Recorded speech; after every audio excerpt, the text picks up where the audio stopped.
Warning: the following contains explicit language and subject matter that may not be suitable for younger listeners, church folk, and people who enjoy kale smoothies.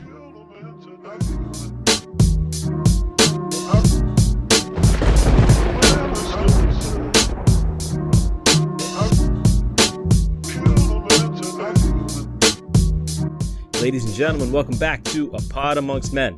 I'm your host, Steve B, and this is Coffee Break Conversations for the 21st Century.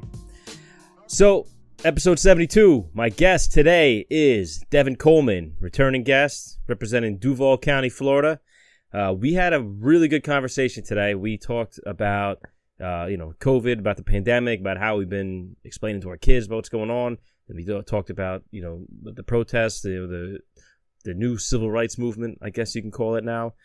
What we can do to get more involved in our local political systems and just stuff like that. It was a good conversation, so I think you guys are going to like it. But without further ado, here he is, Devin Coleman. Perfect. Anyway, how you doing, man? Good to see you.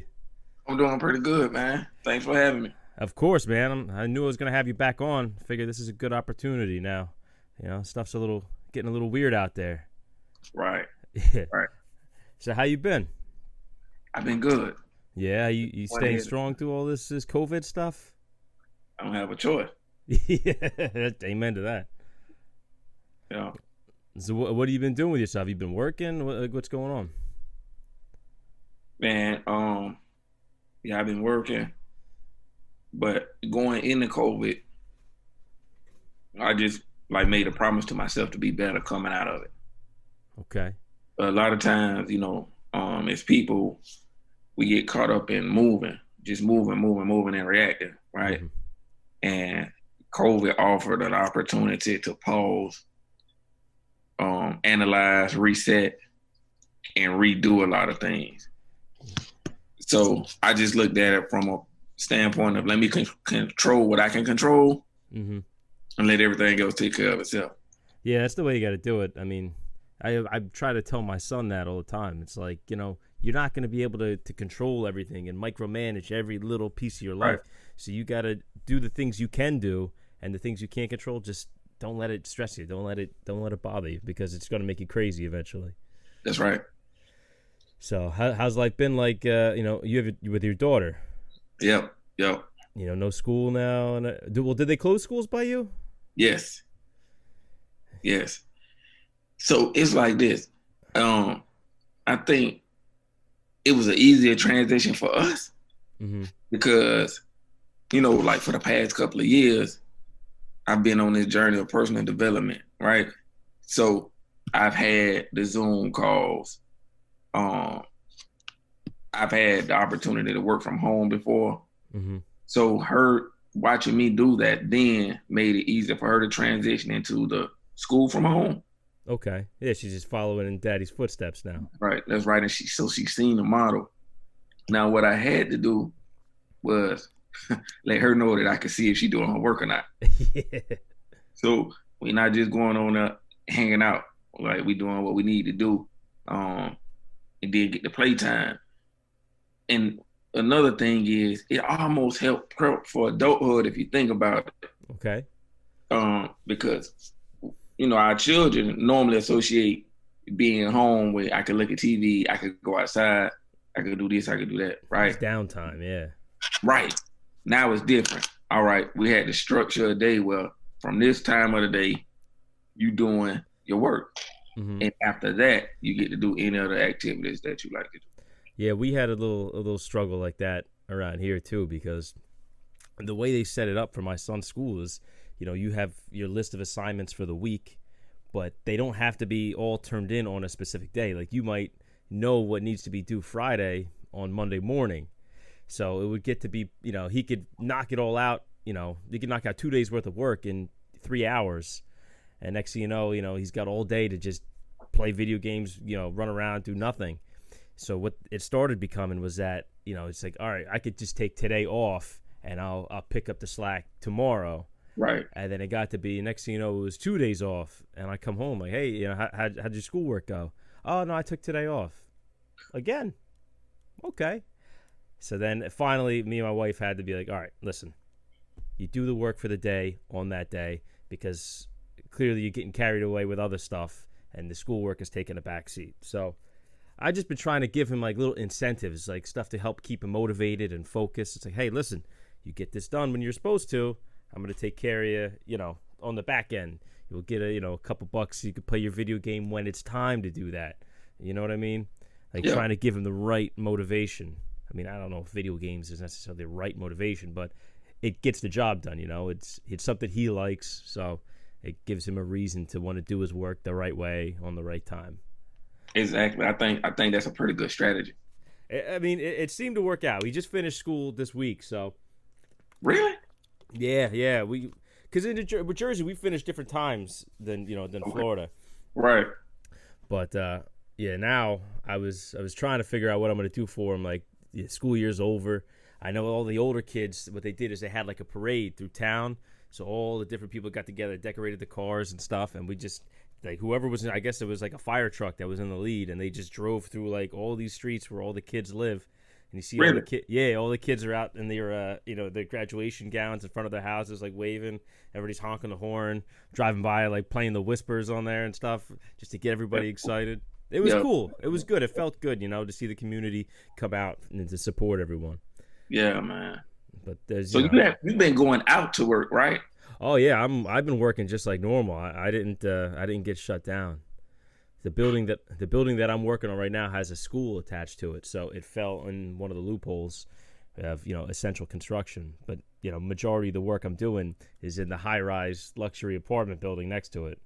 But they just they got away with that because of a 2-story 10 classroom school.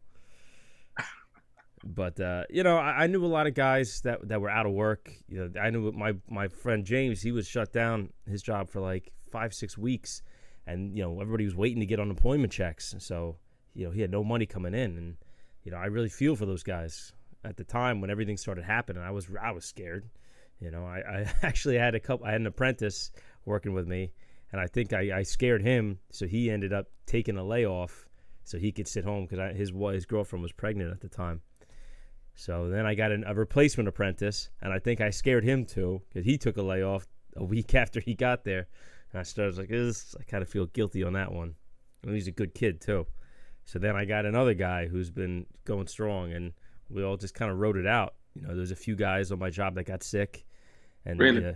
Oh, yeah. It was like four cases just on my job. But they, because there's no windows in yet, it's all open air still.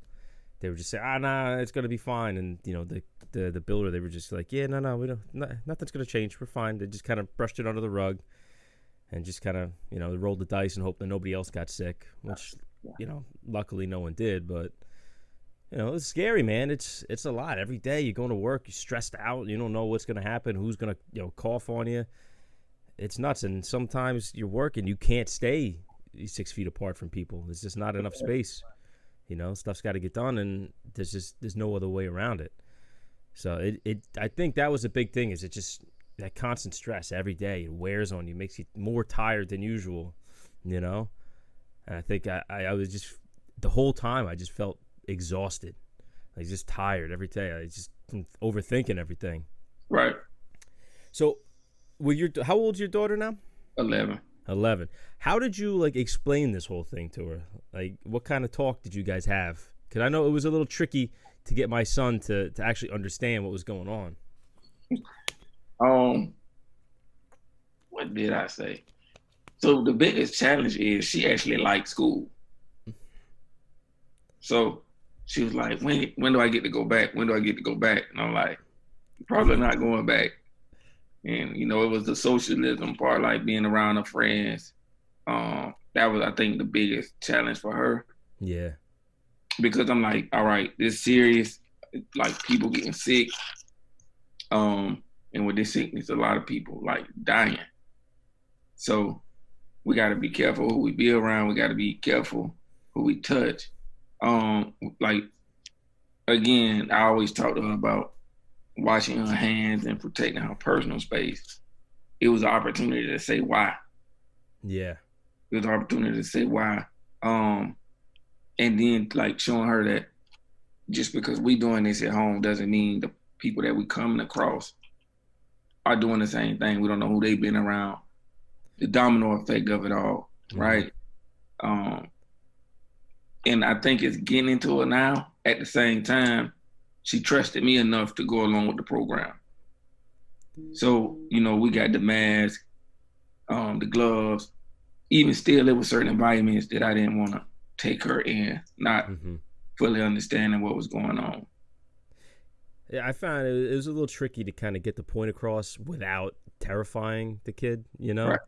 Because you could just say like, hey, people got sick, your aunt Tia Lexi got sick, but some people get better, some people don't. Most people get better, but unfortunately, especially like we were worried because my wife's parents live with us, so I got to come home, get totally, drop all my clothes at the door when I get home because I don't know what I'm bringing home, and he's watching me do this, so I got to explain it. Listen, there's this thing going on out there.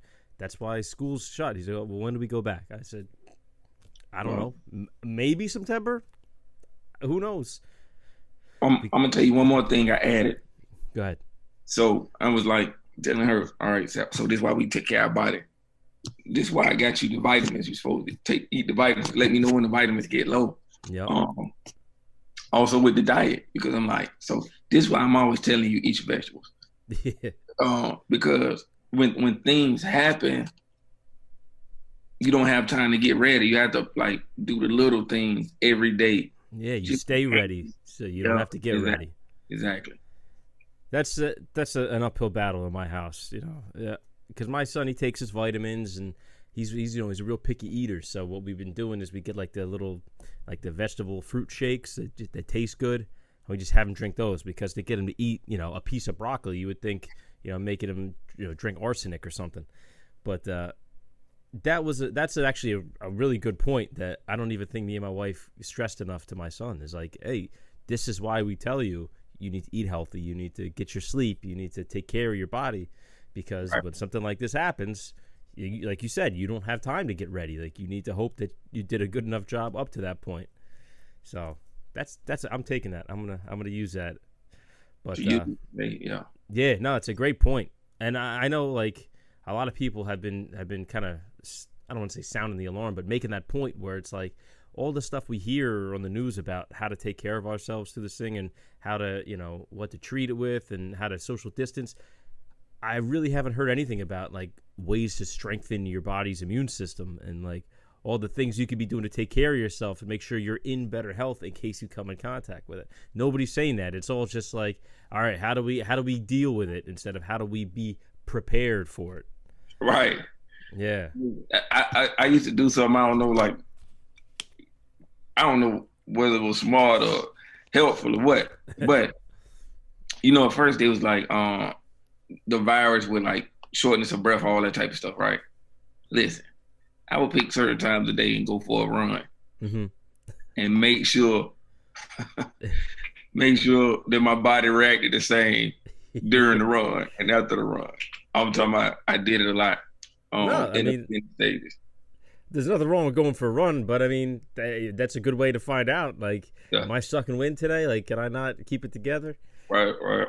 They were saying one of the ways you could test yourself is to hold your breath for 10 seconds. And it's like, and if you can't do that, like without coughing, then that's a warning sign. Really? That's what I heard. I mean, again, who knows what's true, what's not? But that was one of the things. Every day I would hold it, and you always feel that little like twinge where like, is that it? And like, no, I'm all right. An interesting thing about things like that, a lot of times our mind is so powerful that if we hear like certain things we should be aware of, it'll like sit in our mind and it'll make us think every time something happens. Yep. So I'm careful about that as well. It's tricky. Your mind can mess with you a little bit. It's like that psychosomatic, thing. It's like when you see bugs on TV, all of a sudden you get itchy. You know what I mean? Right. That's right. Like your mind it plays tricks on you. So, all right. What else we got here? Oh, here's a good thing. Well, not a good thing. I mean, if you now with everything going on, I've been hearing in the news, like with Florida, all of a sudden the cases are spiking like crazy. Like, have you been seeing anything, by you? I know you're up north, but I know South Florida's been seeing some craziness. So, like being down south, I was more concerned after things opened back up than when things closed. Mm-hmm. With the closing, it's uncomfortable, right? Mm-hmm. But I'm like, well, at least you'll know after like 2 or 3 weeks. When it opened back up, most people were so excited and just wanted to get out of the house that they rushed out of the house. And what I paid attention to was I'm looking at people coming out of the house as if nothing ever happened. Like the lines, they stacked right behind each other. Yep. Gas stations, grocery stores. So when things open up down here, I started wearing my mask more. Because even before, when things was closed and you got like the grocery store stuff opening, the gas stations, people were extra cautious and they stayed away from you. Yeah. Now, people all up on you like it's a regular summer. Yeah. So that's what concerns me. Well, I've even been seeing that up here, and we've only opened a little bit of stuff so far, and just people act like, all right, it's over. We can go to a restaurant again, so let's just act like nothing happened. Right. But, I'm pretty sure it's still out there.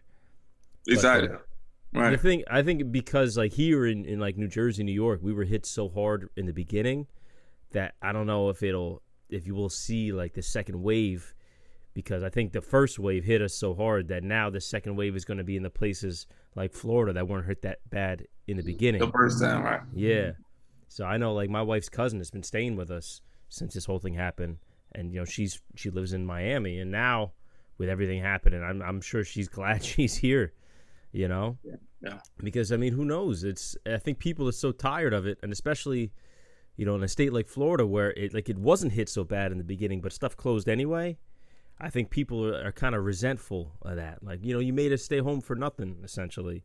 Or like this isn't real, even though you could. I was talking to somebody and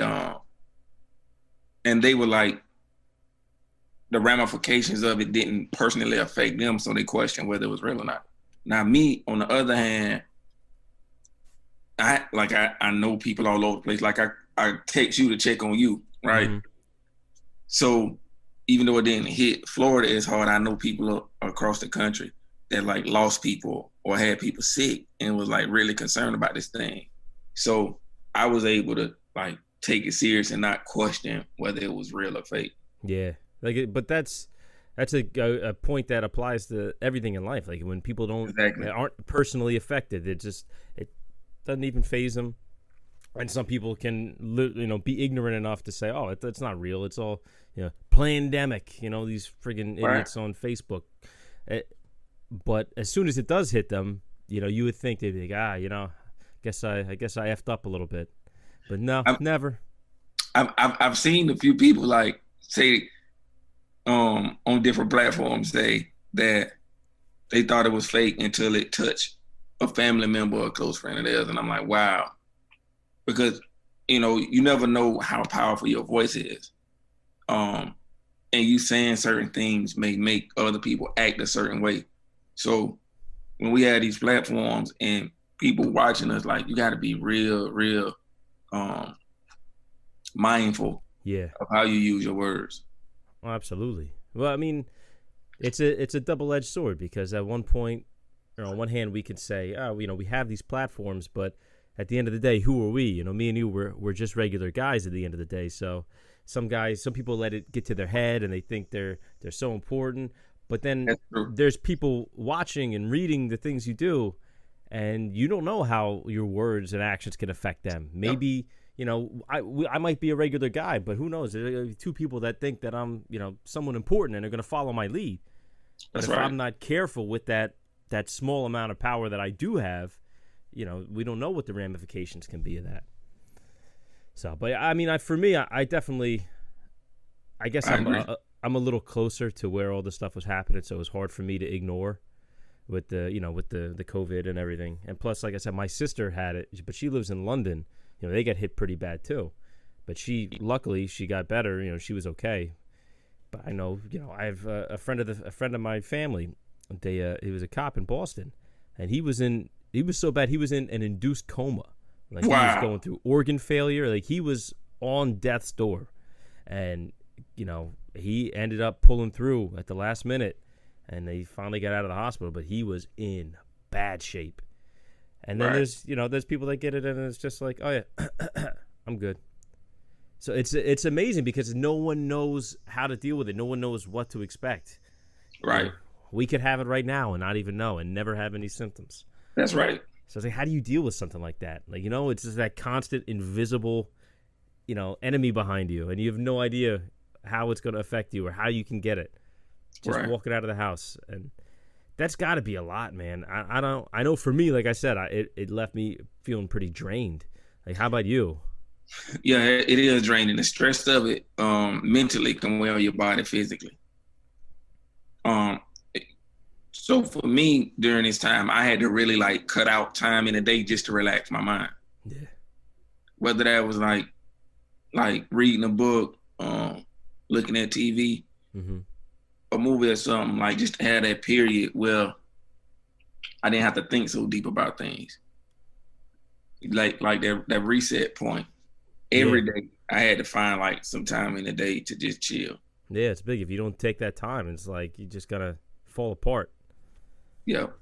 I had a hard time. It was affecting me here, like with the podcast, because it got to a point where I was tired of thinking and like I don't know what I want to do. I don't know what I want to talk about. I don't even want to talk, And like, I was really struggling to not let that get the best of me.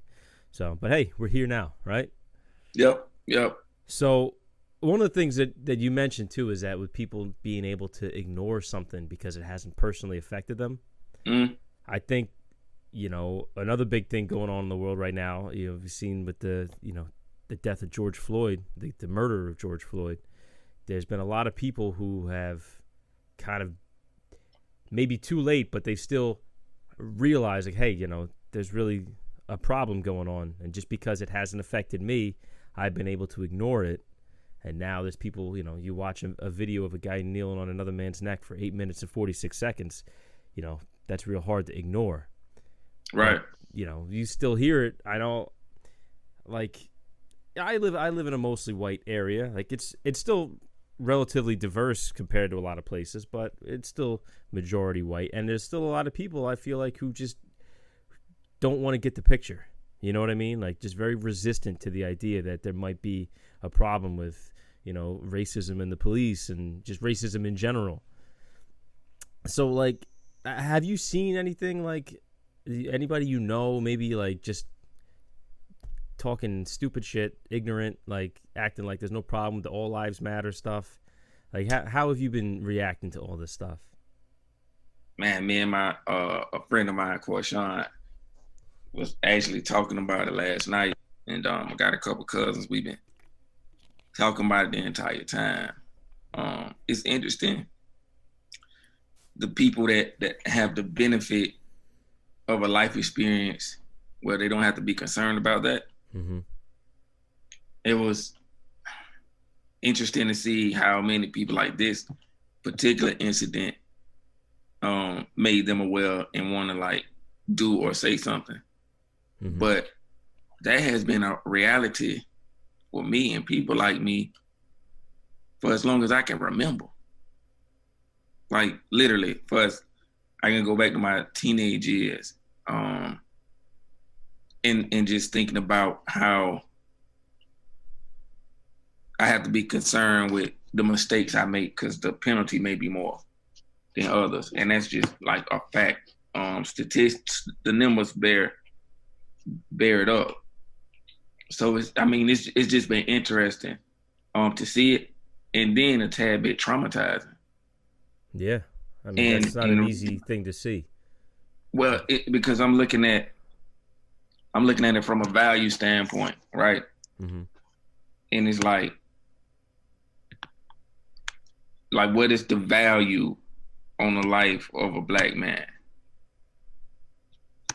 A lot of attention come to his life when it's over, when a hashtag associated to his life, and now it's our point of concern, and that's challenging, especially raising young boys. because everybody care about the young boys, but young boys, if they live long enough, turn into adult men, you know? Mm-hmm. So I've been really paying attention to it. It's been I don't want to say eye-opening, because anybody with, I feel like with half a brain has been able to see that this is not a new occurrence. This has been going on the whole history of this country. But it has been eye-opening in the sense where you kind of see where people are. A lot of people maybe aren't careful enough with their words to maybe just shut up and listen. Everybody, all these people have to have an opinion about it. And some people, I'm honestly surprised. I probably shouldn't be, but I am surprised, because it's like, how can you call yourself a good person and still be defending, actions like this? How can you? Like I said, I shouldn't be surprised. What's that? We've been conditioned to think like that. Mm-hmm. Like, all right, that happened and it happens, right? But look at the imagery when it comes to black men, whether it's in music, whether it's in television, in movies, right? The image. So you have citizens that believe this portrayal of black men, like in the movies. A lot of times, black men get portrayed as the drug dealer or the ex-convict, leaving his family alone, real aggressive to his wife or children, or abandon them. Mm-hmm. That's in the movies. That's in TV. Very rarely do you see him coming home or overcoming struggles or being the Rock in this generation. Like in past generations, you had TV shows like The Rock, The Hughleys. Mm-hmm. You had The Cosby Show, A Different World. You had different the Wayans brothers, where you saw the black man being a contributor to the family. That's far and few now. That's far and few. Then if you look at the music, if your only window to look into that community is through the music, how do you view, that demographic of people? Okay, I'm sorry. So for those people that don't have interactions with their community, they're gonna believe the imagery.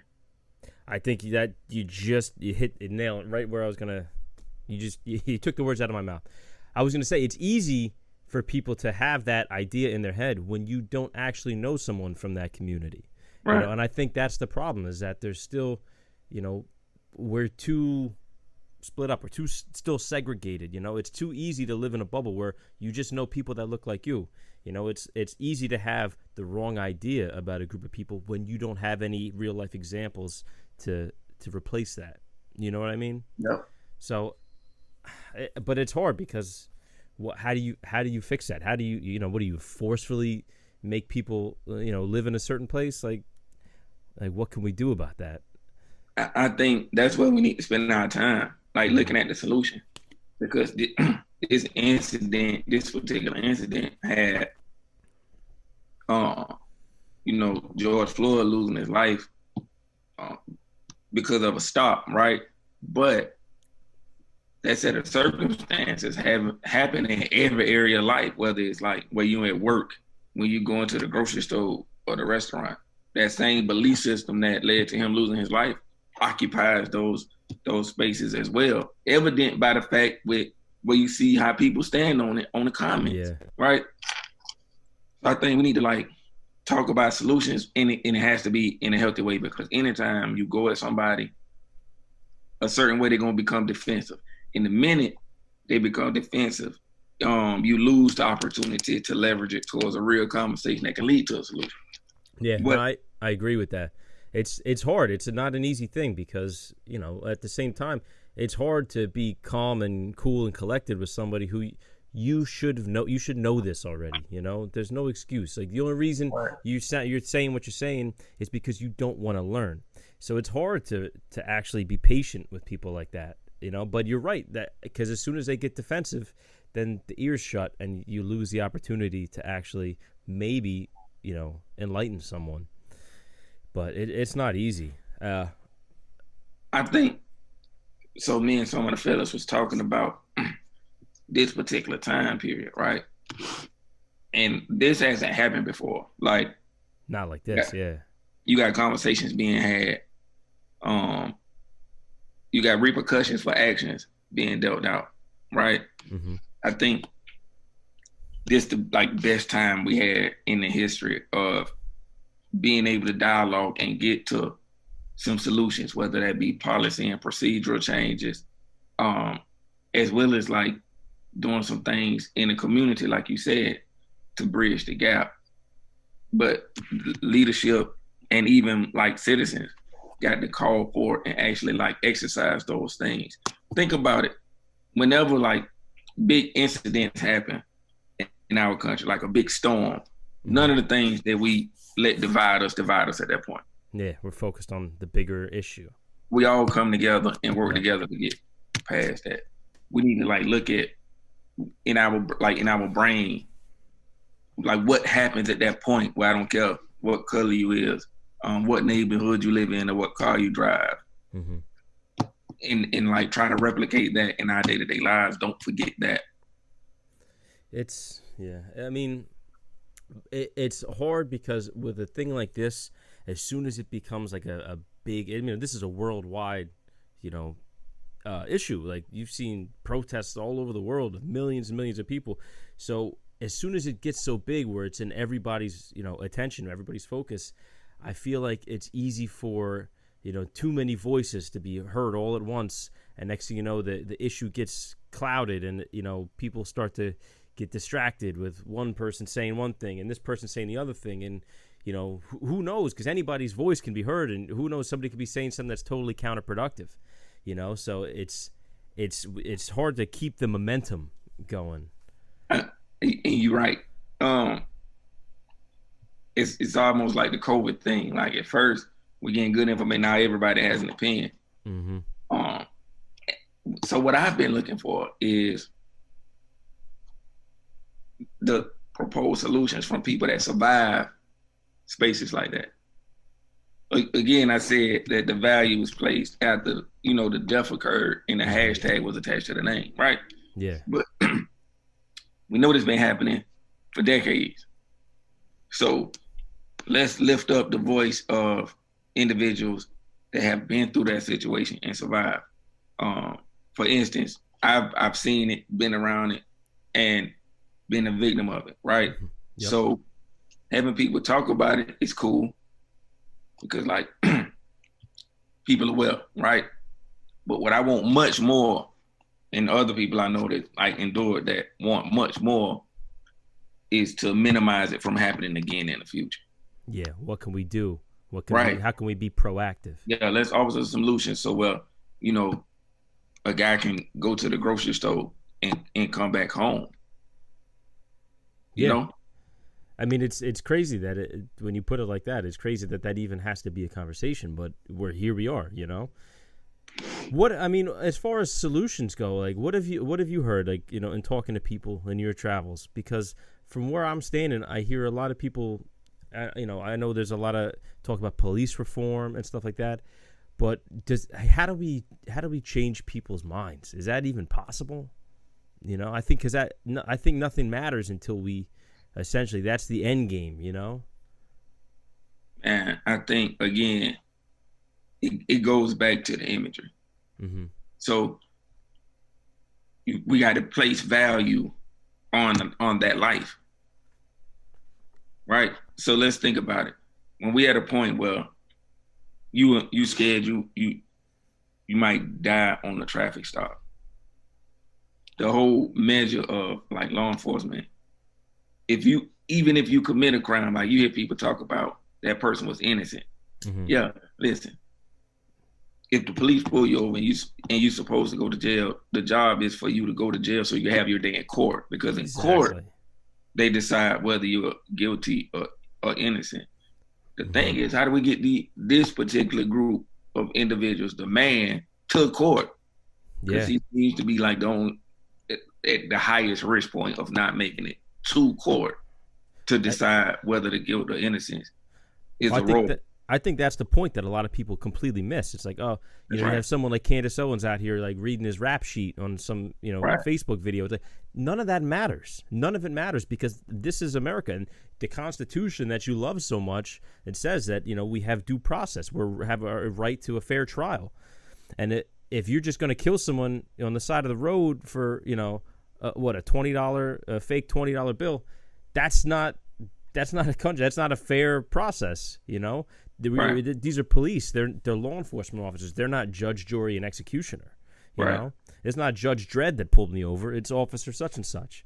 You can't do that. No matter if the guy was guilty or not. If he was guilty, it shouldn't change the fact, like you said, that this guy, is due his day in court. Like that's how the system's supposed to work. And if it doesn't work like that, then guess what? The system needs to be fixed. So watch this. And then if you look at the court system and the prison system, you see a lot of people done made it to court. Yeah. Right? Because it's packed. Yep. It's packed. So the question is, what's happening and how do we rectify this in these incidents? But again, like we got to change the imaging of Black men. Like we need to show more images of Black fathers, the Black family, like Black men going to work, because then people will see, oh, all right, they do add value, to the country. Absolutely. I mean, me personally, I think that that's something that I'm starting to see more of. Guys like yourself. You have things like the Dad Gang you see on Instagram. I think they're like over 1 million by now. I think. I don't know. I don't have their page right in front of me. The Dads List. Shout out to Jay LeVar and Tony O. They have the podcast just about that kind of thing. Like this is something that it's a community that's growing, and I think the trends that I've been seeing have been going in the right direction. Now, what do you think about that? Yeah, I love it. I love it. And like even with you and your platform, I think it's necessary because normally, the men, we just like we working, coming home, and we in our bubbles. Mm-hmm. And a lot of times when we do that, a lot of people speak for us. And like you said earlier, they may speak to things that we really not concerned about or wouldn't give us peace. So in order for us to get what we desire, we need to come out and start talking about things and engaging, like letting people see us in action, doing our thing. Mm-hmm. Well, I think we need to give each other and ourselves the space to have real conversations. There's so much stigma when it comes to being a man. Like, oh, you can't say, men don't do this, men don't complain. Yeah. Like, we're human beings, and we need to stop enforcing. The term is man box culture. Where this is the box of things that's acceptable for men to do. This is the behavior you're allowed to show. Anything outside this box, and you're gonna get made fun of. You're gonna get abused. You're gonna get made to feel less than. So we get stuck in this system where we only allow ourselves to act this one way, and this is what this is about. There's a whole wide spectrum of behaviors and types of men, It's not just this one little tiny checklist. You know what I mean? I'm going to tell you something. I have, made it a point, especially during the quarantine, to be more, open and vulnerable. Because what I've noticed, again, talking about the images that I saw or see, we'll celebrate a man that has won, that has made it to the pinnacle of his career. And on an everyday level, you'll have men and young men that are so far away from that, right? Mm-hmm. They'll either idolize that person or develop jealousy and hatred towards that person. And I'm like, all right, let me talk about the journey. Like, if you studied people that's wealthy right now, some of them been broke before. Absolutely, a lot. Some of them been homeless. I was talking to a guy talking about homeless. I was like, yeah, well, Steve Harvey lived in the car for several years. Look at him now. Yep. Tyler Perry did the same thing, so on and so forth. So the challenge is to find somebody that went through certain challenges that you're going through, because that success, it left clues. It's a roadmap. Yeah, right? Exactly. Watching college football, growing up, it was like a team could have an 8-3 season. And because of the level of competition. You was like, well, they got a solid team. Yeah. You know what I'm saying? Absolutely. Now, if they lose one game, you say they sorry. The question is, how are they gonna respond to the loss? That's when you can tell the quality of team you have. And when that translate into like the workplace, you make one mistake, or the fear of making one mistake stifles innovation. The fear of saying the wrong thing creates a barrier to the real conversation that needs to be had. Yep. Then when you see the guy or the woman get pulled over, the fact that the lights are on, you assume that they did something wrong. You know what I'm saying? Like, it's like our natural reaction, our default reaction. Right, because we've been conditioned to do so. I got pulled over one time because my lights wasn't on. Now imagine all the things that was going through my mind before the officer came and said, hey, you need to turn your lights on. You know, so we got to be like, we got to check ourselves, and then we got to be around people that we trust enough to let them check us. Yeah. Well, that's the big thing, having the humility, like as a man, to let someone check you, to let someone tell you, hey, you're screwing up, bro. Like you gotta fix that, and right. you gotta have that person that you trust and love enough to understand that they're not doing it from a place of resentment or they're trying to belittle you. They're legitimately trying to help you and see you win, And I think as men, like our guard is up so much of the time that we don't let people in like that. Especially as we get older, we don't have those close friends like we did when we were young. Right. We have one or two maybe if we're lucky. So it's hard to find people that to allow yourself to be vulnerable in that way. People that you trust enough to be vulnerable around. So with this stuff that's been going on, as far as with the protests and the movement, have you had to have any kind of talk with your daughter? Because I know I had to have a long talk with my son about what was going on, because all of a sudden, he's seeing Black Lives Matter protests, he's seeing mom and dad at a protest, and he says, I could tell that it wasn't sinking in. Like I don't think he understood what it was, and like how have you addressed that? Unfortunately, my daughter understands because her dad raising her. Like again, I've been through situations like that, and she's aware of it. Okay. And been aware of it like for years. Like this ain't no surprise. I was gonna say, do you remember a point like in her life when like she first became aware? Like, yeah, like literally. So a lot of the work I done, around criminal justice reform, right? And she's aware of the fact that I have a history. And because she's been with me when I've been denied housing, the challenging periods of dealing with employment, and that's the residual effects. Like she's been with me when somebody say no, you can't live here. For something that happened 14, 15 years ago, right? And to be honest, if she sees like police lights, she's not afraid. She's more concerned about me. And that's been like that for years. So when I talk to her, it's about solutions. Like me and her go sit. When Selma came out, we went and sat in the movies and watched it, me and her. She saw how that played into the work I do. The interesting thing is she thought that stuff was fixed because she's covered and it doesn't affect her the same way it affects me. It affects her residually. We saw the hate you give us, right? We talked about Fruitville Station, because that's my reality. I've had gun pulled on me, like in real life, and she's been in proximity to that. So this ain't no abstract conversation for us. This how life has the cards we've been dealt. And I know that's why, at least in our household, is more so about finding a solution for it. versus just highlighting the fact that it's happening. Because at this point, if you don't think it's happening, you might not never think it's happening. Yeah. Right.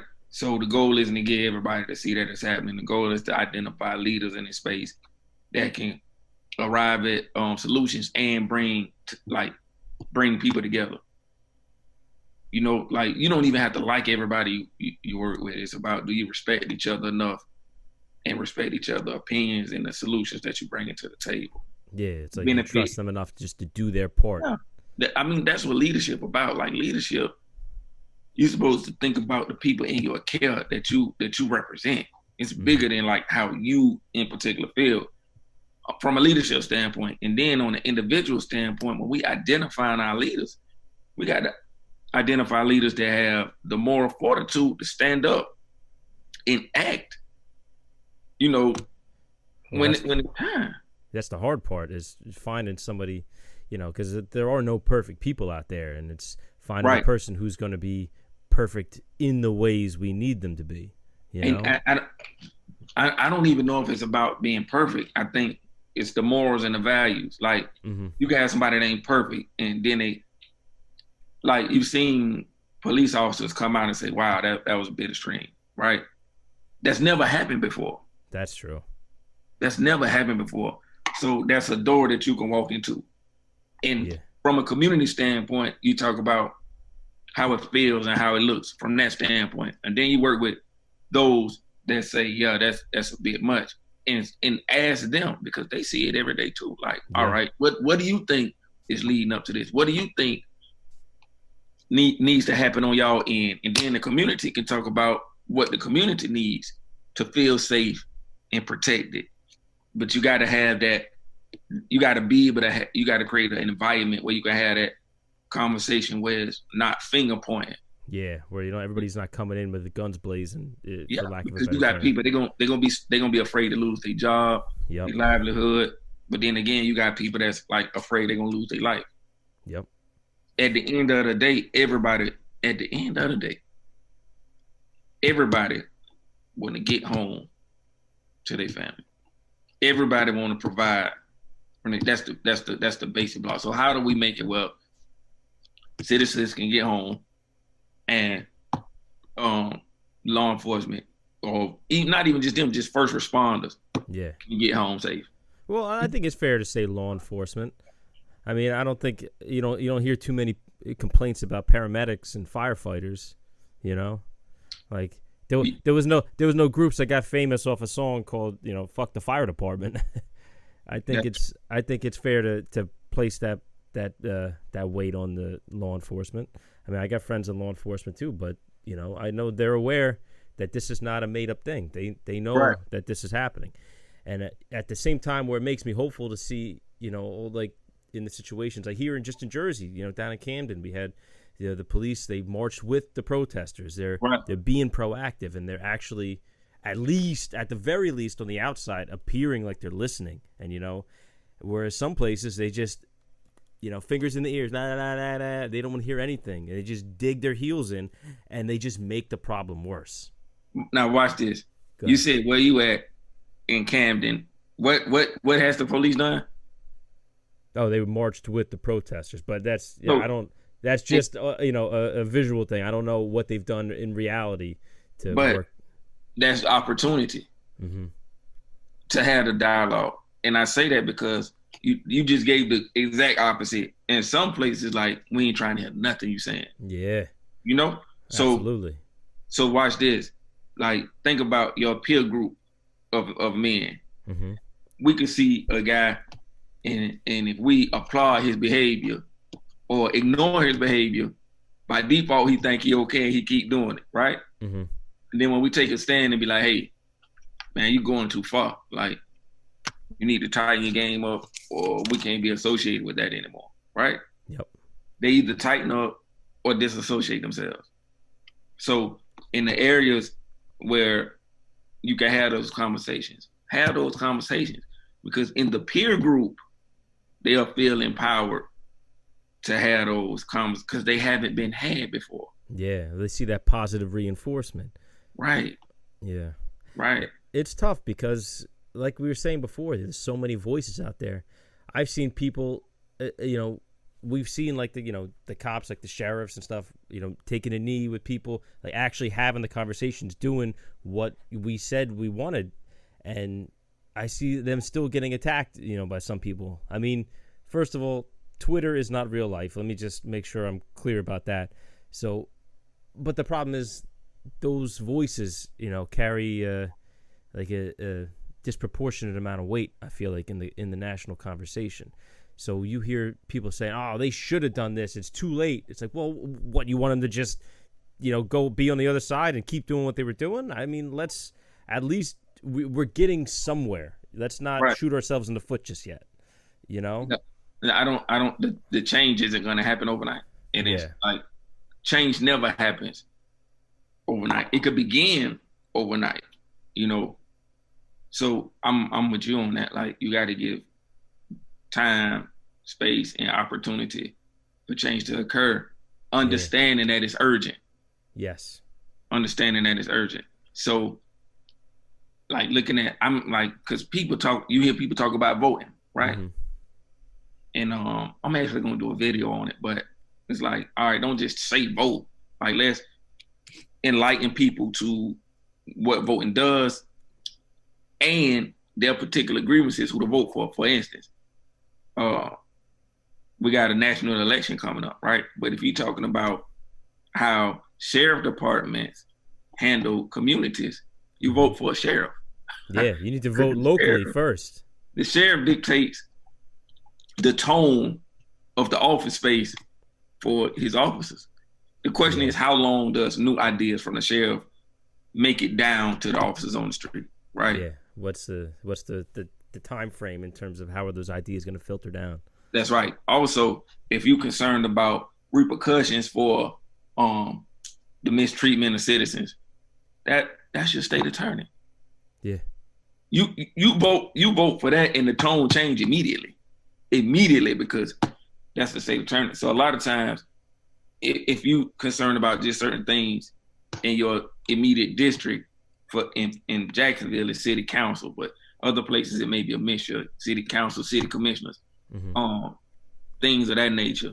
If you're concerned about how your state dealing with stuff like that, that's the governor. The city, that's the mayor. So it's not just vote.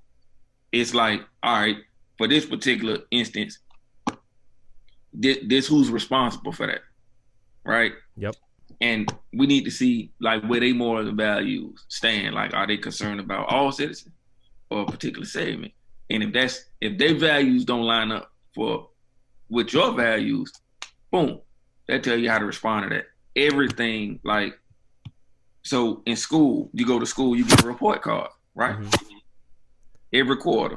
And then at the end of the year, you pass or fail. At your job, you get reviews, you get raises. If you don't do good, boom, you out of there, they replace you. Mm-hmm. You regroup and learn from it, hopefully, and try to find somewhere else, right? Yep. So in our electoral system, it should be the same way. It should be.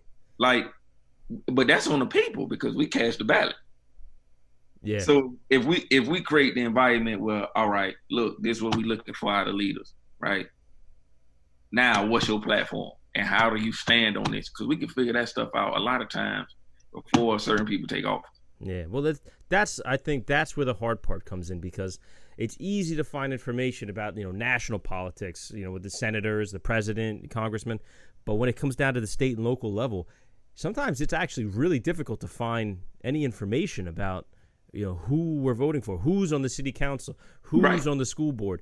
Like, that stuff is not readily available to most people, and most people don't have the time and energy to go dig and research and find it.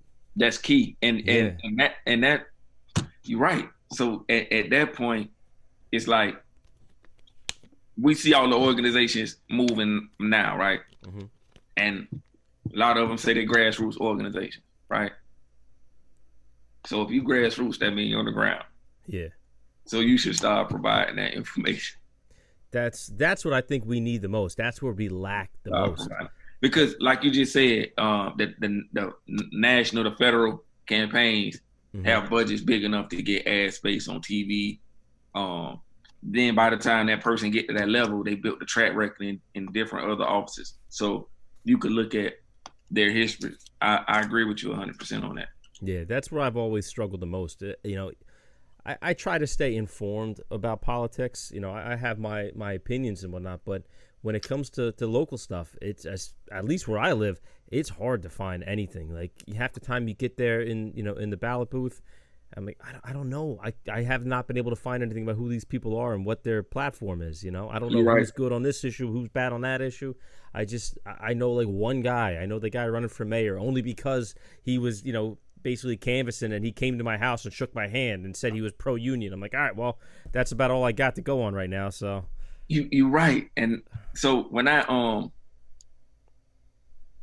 worked at an organization, we used to do issue-based campaigns, and we did a couple electoral campaigns. Okay. And our strength was the ground game. And that's why I was able to say, yeah, if you're concerned about this issue, vote for this person. Mm-hmm. Because I've encountered people in the street, and I'm like, bro, you could vote for a sheriff. And they was like, I can't vote for a sheriff. Yeah, yes, you can. Hell yeah. Like, just didn't know. I think, so maybe that's an opportunity for us as people to again, pause and realign how we do things, because we do put a lot of emphasis on, again, the top. Yeah, the stuff that's going to affect us the least, and not the journey. Yeah, and I guess that's imagery as well, because we'll be like, the Congress or the president has this power, and they do.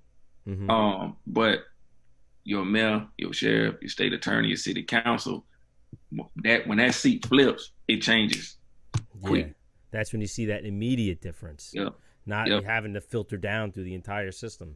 Right. So, but like we were talking about, the ground game, that's the real work. That's the grueling part. Get people to go out there and do like campaign walks and stuff, and they pass out the campaign information and the flyers and the brochures and pamphlets and stuff like that.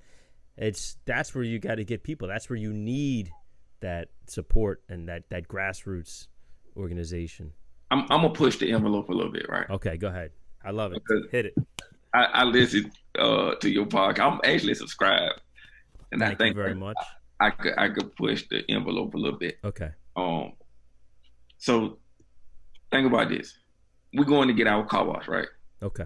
We're gonna check out the work of the person washing our car. The plumber that's coming into our house where our wife insuring at, mm-hmm. We're gonna scrutinize that plumber. We're gonna watch over him and everything. Right? Absolutely. When we go look for a job, we're gonna have a resume, and depending on where you at and the type of job, you may need references, right? Yep. So why are we allowing our politics and policy to turn into high school elections based on popularity? My honest opinion, what I think it is, I just think that people only have like a finite amount of energy and mental energy to spend on their daily life, and so much of it is spent on just getting up, going to work every day, taking care of your family. I hit a traffic jam on the way to work. There goes 30% of my daily allowance of mental energy. Those things, it's so easy for us to just sit back and say, I guess whatever, and just to ignore it, because it's not the thing that's right on our front doorstep every day. We might feel the effects, but in through layers. It's not a direct feeling, a direct effect. We see those things, but we just, in our mind, it's so far removed from our own control, Yeah. I think it's too easy for people to ignore it and to just say, I don't get involved in politics. How many times have you heard that? I don't follow politics. So really, because it follows you, whether you like it or not. Like, it's affecting your life, whether you give a shit or not. And it's become too socially acceptable for people to just not care, to not get involved. That's what I think personally. It's too easy for us not to push back on our friends and family when they just, choose not to be informed. And that's the challenge and the opportunity. Yeah. This year, the court case about whether returning citizens in Florida can vote, that's going to be interesting. But in prior elections, I couldn't vote, right? Mm-hmm. Listen, I had a friend of mine, very, very good friend, and he could vote. And he was honest with me. So I ain't gonna say his name. He was like, Yeah. he like, bro, I ain't voting. You know, I ain't, man, that stuff don't matter, right? Yeah. I like, cool. Man, let's go ride, right? Literally, this is what I did. We get in his car to go ride, and I take him to the election office to vote. The line out there, right? He get out the car. I say, I'll be back. Call me when you voted. And I left him up there. I pushed the envelope. But he's voted ever since. He's voted ever since. And I know that, like, that might not be optimal for everybody. Mm-hmm. But we got, like, look at where we at. Look at, like, the confusion, the angst that people have. So at some point, it has to be a priority. Think about COVID, right? Okay.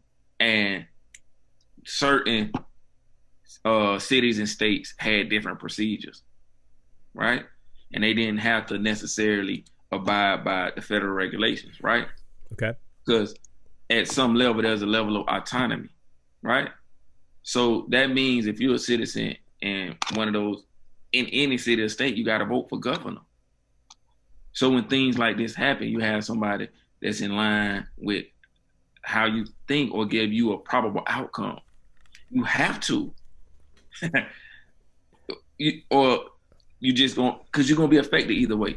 Yeah, it's gonna affect you down the road, and it might be in small chunks. And I'm hearing you, so I'm thinking solutions. I'm like, all right, that's an opportunity to create bite-sized content for people on the go. You do it already in a podcast. I do it from videos, you know. So it's just like trying to figure out how to like ignite that in people's mind. And yeah, how to activate. I try to be, because I want you to vote. It for me, like you vote based on your situation, mm-hmm. right?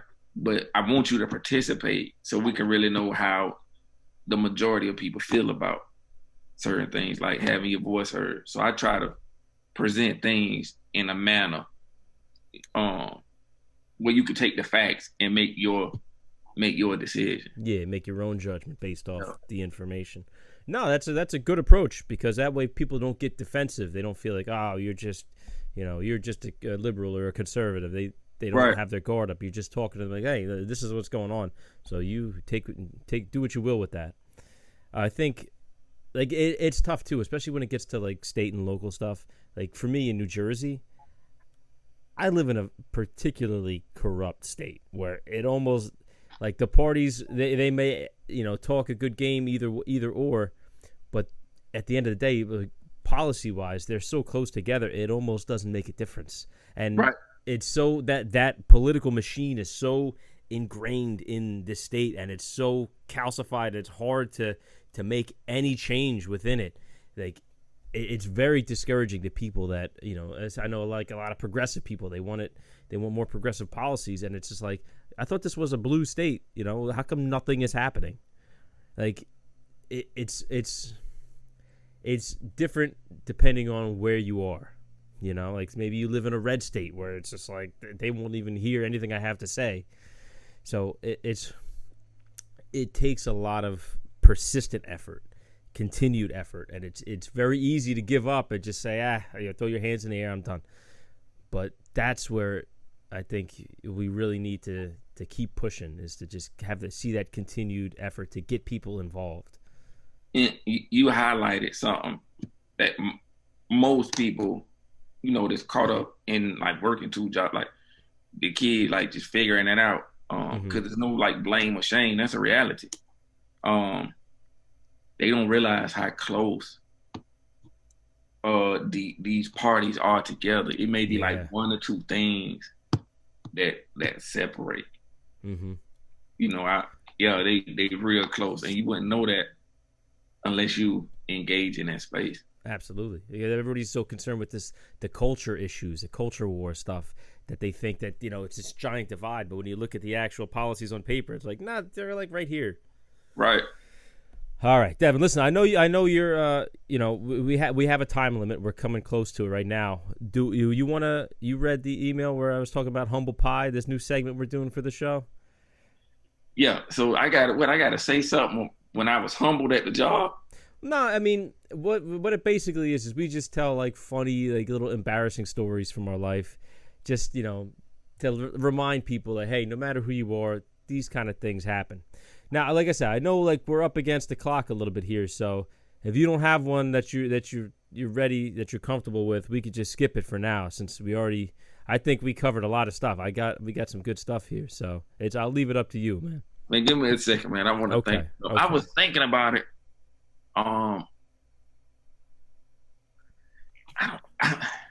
Cause like,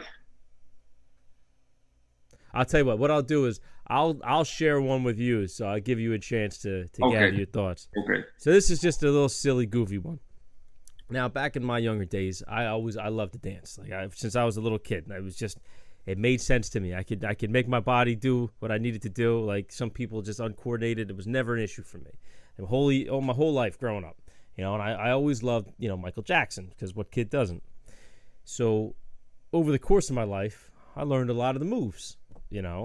Especially you go out to a club, people laugh to see a white guy can do the moonwalk. It was always a good icebreaker with people.